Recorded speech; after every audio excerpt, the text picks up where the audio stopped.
নাফিসা বিকেলের পুরো সময়টা কাটিয়েছিল রিশা আর জারিনের সঙ্গে। জারিন বাসায় চলে গিয়েছিল। ওকে বিদায় দেওয়ার পর রিশার সাথে আরো কিছুক্ষণ ওর রুমে ছিল। মাগরিবের আজানের পর নিজের রুমে গিয়ে অজু করে নামাজ আদায় করলো। নামাজ শেষে বুকের কাছে নিজের প্রিয় বইটা নিয়ে বসে পড়তে লাগলো। একটু একটু করে সন্ধ্যা মিশে আসছিল ঘরের মাঝে।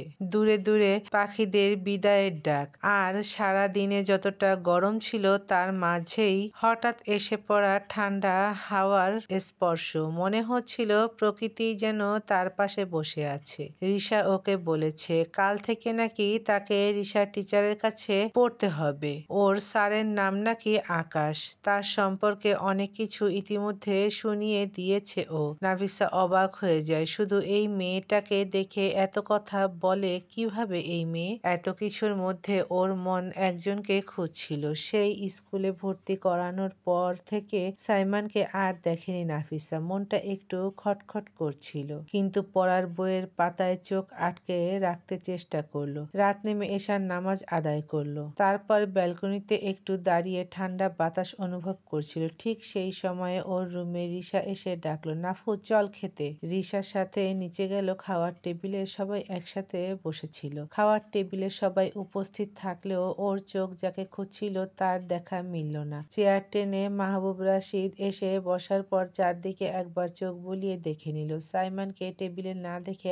আফিয়া বেগমের দিকে চোখ দিয়ে বলল, তোমার বড় পুত্র কোথায়? সবাই মাহবুব রাশিদ ও আফিয়া বেগমের দিকে তাকালো। আফিয়া বেগম স্বামীর দিকে কিছুক্ষণ তাকিয়ে মুখে স্নিগ্ধ এক হাসি নিয়ে বলল, সাইমনের নাকি গুরুত্বপূর্ণ কাজ আছে, ফোনে জানিয়েছে আজকে আসবে না। মাহবুব রাশিদের গম্ভীর মুখে একটু ক্ষুণ্ণ ভঙ্গিতে বলল, হ্যাঁ অনেক বড় চাকরি করে তো সেজন্য সময় পায় না। কিছুটা খোঁচা মেরে বড় ভাইয়ের কথা শুনে মঈন রাশিদ বলল, ও মনে হয় কোনো কাজে ব্যস্ত আছে ভাইয়া। থাক, তোমাদের আর ওর হয়ে সাফাই দিতে হবে না। মঈন রাশিদের মুখটা চুপসে গেল। সে সবসময় সাইমনকে সব বিষয়ে সাপোর্ট করেছে। ওর চাকরি করা নিয়েও সব থেকে বড় সাপোর্ট উনি বিলকিসারা আফিয়া বেগম করেছে। আফিয়া বেগম বরাবরের মতো হতাশ। আর কেউ উত্তর দিলেন না। নিজের কাজে মনোযোগ দিলেন। বাকি সবাই ওদের থেকে চোখ সরিয়ে খাওয়ায় ব্যস্ত হয়ে পড়ল। এতক্ষণ ধরে নাফিসা মগ্ন চোখে তাদের কথোপকথন শুনছিল।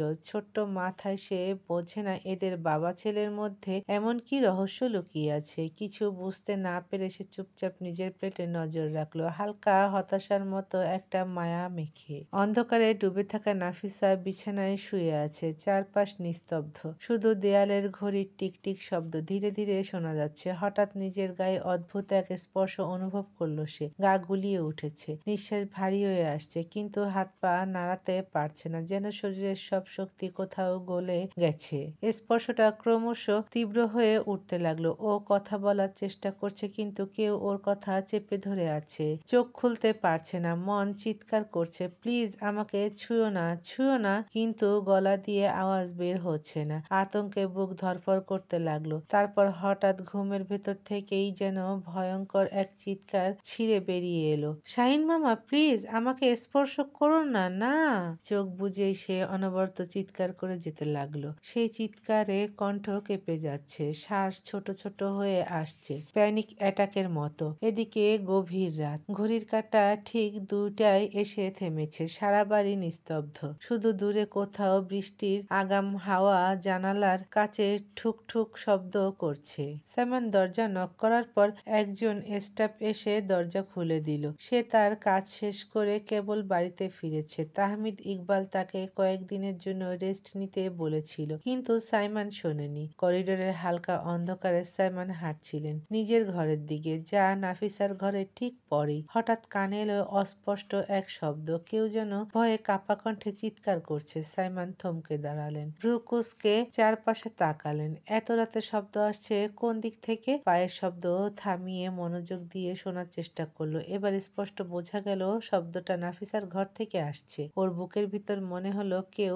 খামচে ধরলো। এক অদ্ভুত ভাবনা মাথায় এসে ধরা দিতেই এক মুহূর্ত দেরি করলো না। দ্রুত পা বাড়িয়ে এগিয়ে গেল, কিন্তু দরজার কাছে এসে হঠাৎ থমকে দাঁড়ালো। বুকের ভিতর কেমন এক অজানা শঙ্কা ধাক্কা দিল। ঘরের ভেতর থেকে ভয়ে ভাঙা অসহায় কণ্ঠে বারবার চিৎকার শোনা যাচ্ছে। তার চোখে মুখে আতঙ্কের ছাপ ফুটে উঠল।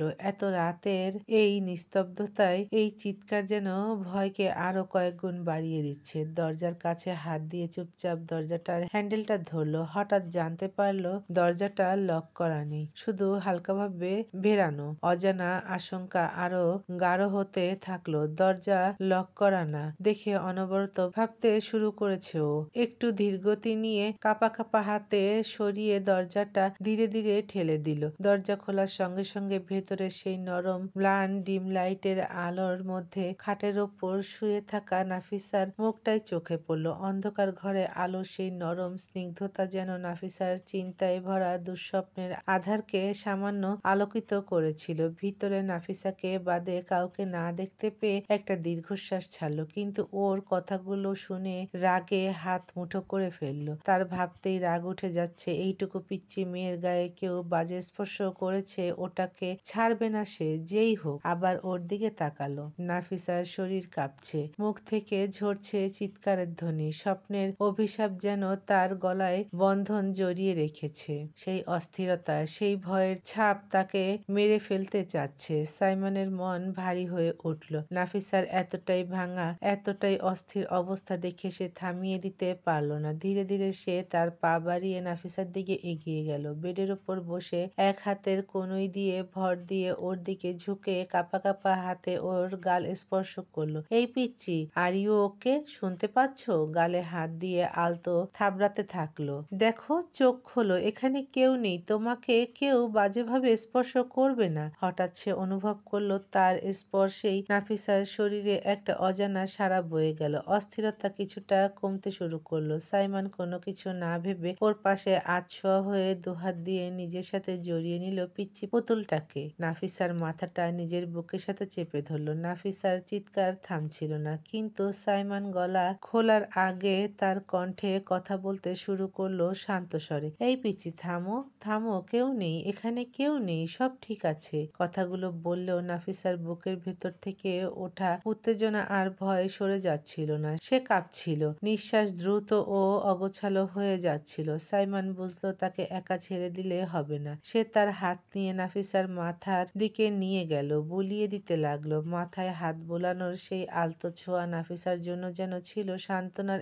এক আলোক রশ্মি। শান্ত হও পিচ্চি পুতুল, সাইমন মৃদু আওয়াজে বলল। আমি আছি এখানে, সবকিছু ঠিক হয়ে যাবে। নাফিসার চোখ থেকে অজানা এক ধরনের জল ঝরে পড়ল। সে এখন চিৎকার থেকে ধীরে ধীরে থেমে আসছিল। শরীর কাঁপা থেকে একটু একটু করে প্রশমিত হতে লাগলো। সাইমনের বুকের সাথে ওর শরীর টেনে নিয়ে তার কণ্ঠে নতুন এক নিঃশ্বাসের ছন্দ বেজে উঠল, একটু ধীরে আর গভীর। ঘরটা এতটাই নিস্তব্ধ যে চারপাশের আওয়াজগুলো থেমে গিয়েছিল, শুধু তাদের নিঃশ্বাসের তাল মিলেছিল। নাফিসার থেমে আসা আতঙ্ক আর সাইমনের ধীর শ্বাস। সাইমন বেশ কিছুক্ষণ চুপচাপ বসে থেকে নাফিসাকে শক্ত করে জড়িয়ে ধরল, যেন তাকে আর কখনো এই অন্ধকারের দুঃস্বপ্নে হারাতে দিতে চায় না। নাফিসার শরীর এখন আর কাঁপছিল না, বরং সেই শান্তি, সেই আস্থা ছিল তার চোখে মাখানো আলোর মতো। সাইমন চুপচাপ বসে থেকে নাফিসার কাঁপা শরীর আর অবসন্ন মুখের দিকে চোখ রাখলো। ধীরে ধীরে সে বুঝতে পারলো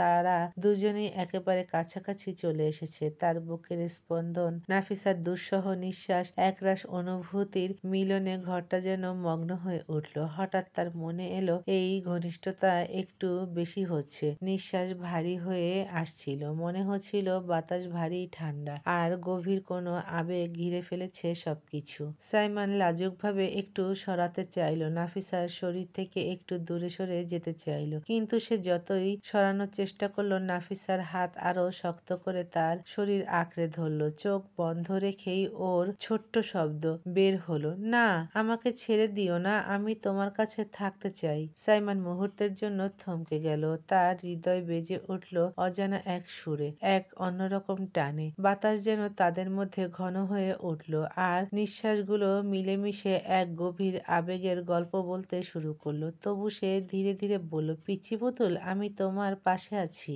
নাফিসার চোখে সেই অস্থিরতার চেয়ে বেশি ছিল আস্থা আর বিশ্বাস। সে আরো আঁকড়ে ধরল সাইমনকে, যেন একমাত্র সেই স্পর্শ তার কাছে জীবনের আশ্রয়। ঘরটা এখন নিস্তব্ধ, শুধু তাদের মিলিত নিঃশ্বাস আর হৃদয়ের গতি স্পষ্ট শোনা যাচ্ছে, যেন সময় থেমে গেছে এক অবর্ণনীয় মুহূর্তে। নিজের অজান্তেই সাইমনের হাত অবলীলায় এগিয়ে গেল। সে কপালে পড়ে থাকা এলোমেলো কিছু চুল আলতো করে ছুঁয়ে নিল। এক আঙ্গুল দিয়ে সাবধানে চুলগুলো কানের পিছনে গুজে দিল। সেই ক্ষণিকের স্পর্শে যেন নাফিসার শরীর একটু শেকড়ে গেল। নিঃশ্বাস খানিকটা থেমে গেল। সেই স্পর্শে সাইমনের মনে এক অদ্ভুত টান জন্ম নিল। হঠাৎ নিজের প্রতি নিজের অনুভূতি নিয়ন্ত্রণে রাখতে পারছিল না।